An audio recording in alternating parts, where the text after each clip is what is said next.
must have been good. We didn't hear it. Oh, okay. Start over. I'm sorry. Anyway, he told me yesterday that it's been 50 years now since Tat's been gone. And after 50 years, Tat's still alive. We still got it, you know. And with this turnout today, we are absolutely thrilled to honor this great man, you know. And I'm just so happy that I was able to be part of it, and so many people to thank that we'll try to do, you know, in the next months or so. And hopefully we can all tell some Tat stories today. For me, I never got to know Bob Tattersall because I was just starting out racing when he was kind of ending his career. But as a kid, I would go to the USAC races, and after the race, my brother and I run down to Tattersall's his car and just get his autograph every time. And he'd say, you know, something quick to us, and then we'd just stand there and stare at him and listen to him, you know. You know, those days at USAC were something for all of us that were around them days. To watch guys like Mel Ron and Bob Tattersall, Mike McGree, Dave Strickland, the vet knowledge. We're thrilled to have Mural here today. Like I told Mural earlier, we used to go down to the pit area, and I believe it was Nowicki had a double-deck trailer with 2 cars on it. Gary drove one, Mural drove one, and just my eyes would be about this big just looking at that trailer and those beautiful race cars, you know. And we do the same thing. All we want to do is listen to these race drivers because these were the real, true race drivers. There's nothing wrong with racers today, but they have no clue what these guys had to go through and all the camaraderie they had back then, and good and bad. But I mean, they worked on their cars, they towed them. The cars were pretty evil too. They wanted to tip over every corner. They wanted to throw you out of the car. Lord, today, you know, the cars are so stable and everything. The kids don't understand what these guys went through back in them days and the dangers they took and how bad they wanted to race. And boy, I salute every one of them. I kind of got in with the roll cages, so I can't put myself in them kind of things.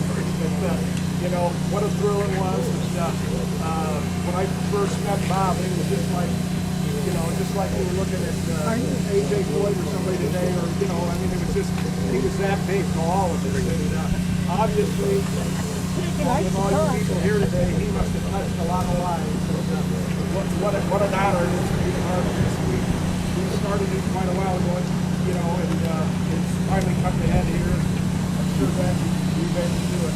After this is over, we're going to have a little lunch down here at the Eagles Fund. It's about 5 blocks down the road on the left. And I'd sure love to have you all come. We've got a PA system there, and I think we can tell a lot of Tattersall stories there, you know. And I hope I don't have this too loud where it's screeching and stuff in the background. But anyway, at this time, I think I'd really like to you can hold the mic. One other guy I meant to introduce and didn't, and that's Bob Winnie.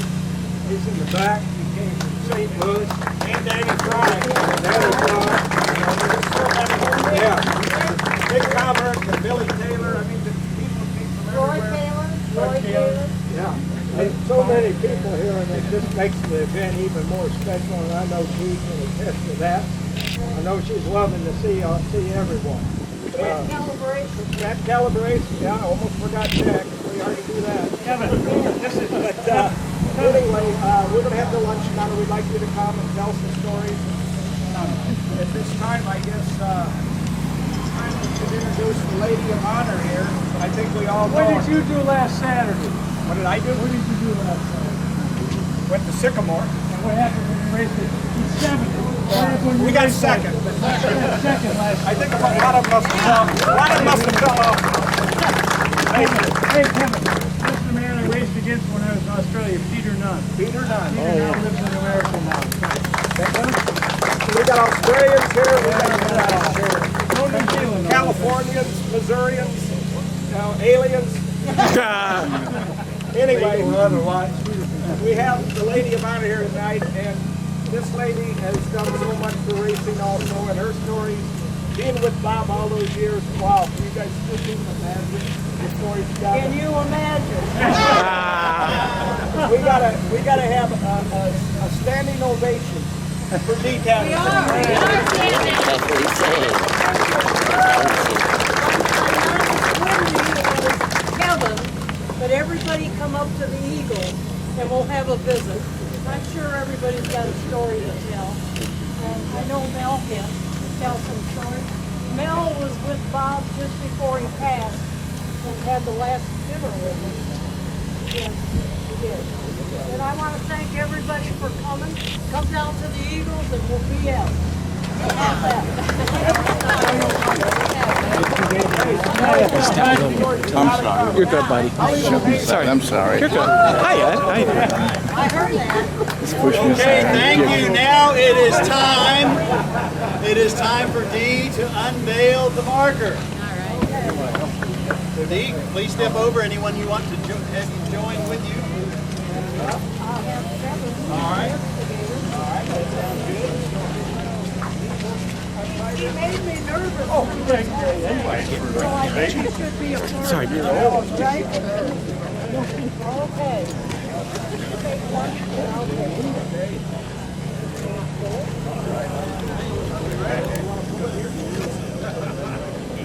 I guess it's got. There you go.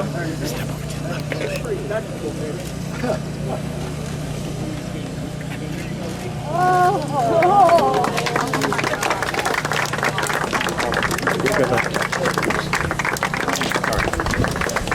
is Tad in the Edelbrock Forest. You want to get over here more? Tad in the Honker, the Bob Stowe. Thank you, buddy. Tad in the Tony Sailor 55. And what an honor. I'm going to get teared up. So let Let me get out of your way here. You're allowed to. Get in there.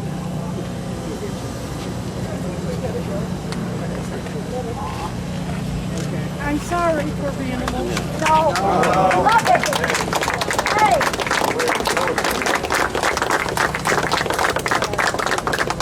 I'm sorry. I thought I was tougher than that. The Eagles Club, if you go down here, I guess to the last light, it's about 5 blocks on the left. It's a big building. It's got like an outside patio there, but there's parking in the back. Corner 18. There'll be some food there anyway, and we'll get the story started. I'd love to have you all come. I have you sign my book.